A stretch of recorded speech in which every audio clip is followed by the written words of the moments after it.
नाशिक महानगरपालिकेच्या सातपूर विभागातील प्रभाग क्रमांक 8 मधील बेंडकुळे नगर सर्वे क्रमांक 53 येथे रहिवासी भागात उभारण्यात आलेल्या श्रीजी कन्स्ट्रक्शन कंपनीच्या सिमेंट प्लांट विरोधात नागरिकांचा संताप तीव्र झालाय। परिसरातील सुमारे 400 कुटुंबांच्या आरोग्य आणि सुरक्षिततेशी खेळ सुरू असल्याचा आरोप करत नगरसेविका उषा बेंडकुळे यांनी या प्लांटची परवानगी तात्काळ रद्द करून तो बंद करण्याची जोरदार मागणी केली आहे। बेंडकुळे नगर हा पूर्णतः रहिवासी परिसर असून सिमेंट प्लांटमधून उडणाऱ्या धुळीमुळे परिसर प्रदूषित झालाय।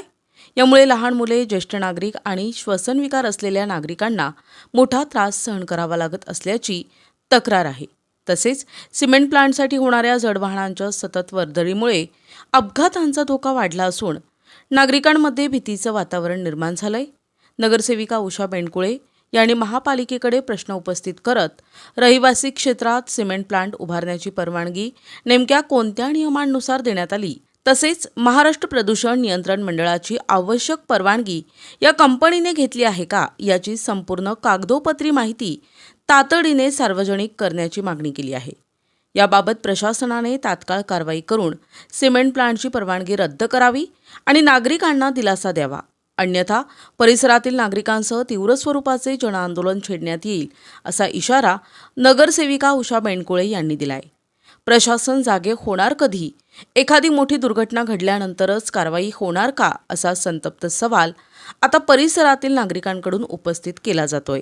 जे सायलो लावले आहेत संबंधित कंपनीला आपण सांगितलं की तुम्ही डस्ट कलेक्टर जे मागवलंय ते त्याची जोडणी करून जेणेकरून की रहिवाशांना त्याचा कुठलाही त्रास होणार नाही याची पूर्ण खबरदारी घेण्यात यावी असं आम्ही पण संबंधित जे कोणी कॉन्ट्रॅक्टर आहे त्यांना निर्देश दिले आहेत। एनओसी घेतलंय का? महापालिकेची एनओसी आहे का तुमच्याकडे? हो आहे सर, सगळे कागदपत्र आपल्याकडे स्थानिकांची स्थानिकांच्या बाबतीत मी ऑफिसशी एकदा विचारणा करून घेतो, त्याची मला एवढी माहिती नाही कारण मी साईट तुम्ही त्या स्थानिकांना जो त्रास होतोय, स्थानिक लोकांना जो त्रास होतो, तुम्ही जाऊन बघितलं का त्यांच्या तिथं काय त्रास होतो, त्यांना कशी धूळ? आम्ही प्रत्येकाच्या एकदा काय इश्यू आहे ते आम्ही एकदा मॅडमशी बोलून आणि एकदा व्हिजिट करून घेतो आणि काय असेल नुकसान झालेलं असेल तर त्याची साफसफाई करून मी माझ्या माणसांकडून ती साफसफाई करून त्याचं काही मेंटेनन्स आला असेल तर ते पण एक संबंधित एजन्सीला लावून तिकली मी करून देतो।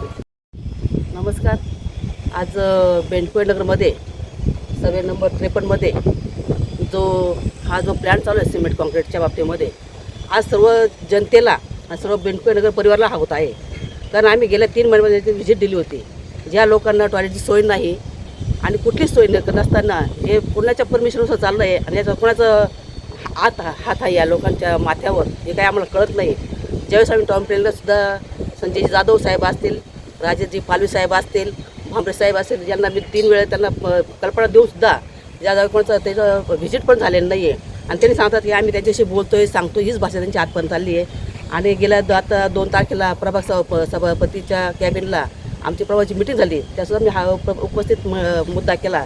त्यावेळेस पालिसाला आम्हाला हेच उत्तर दिलं की मी त्यांना भेटून घेतो आणि प्लॅनच्या विषयी बोलतोय, पण जेणेकरून माझं 200 घराचं 200 माणसांचं कुटुंब माझं आहे, ज्यांचा जीव आता सध्या धोक्यात आलेला आहे। पण बाकीचे नागरिकसुद्धा आमच्यापर्यंत तक्रारी करतात ते, पण ते फोनवर बोलतात ते लेखी स्वरूपात त्याच्यावर मागितलं आहे की कारण ज्याच्या घरामध्ये छोटे बाळं आहेत, वयस्कर वृद्ध वयस्कर माणसं आमच्या घरामध्ये, काही आमच्या घरात काही माणसांच्या बायपास झालेले, काही अपंगासारखे आमच्या घरातले माणसं बसलेले, ज्या धुळीच्या त्रासामुळे ते कुठं जाऊ शकत नाही आणि येऊ शकत नाही, ते घरात बसलेले।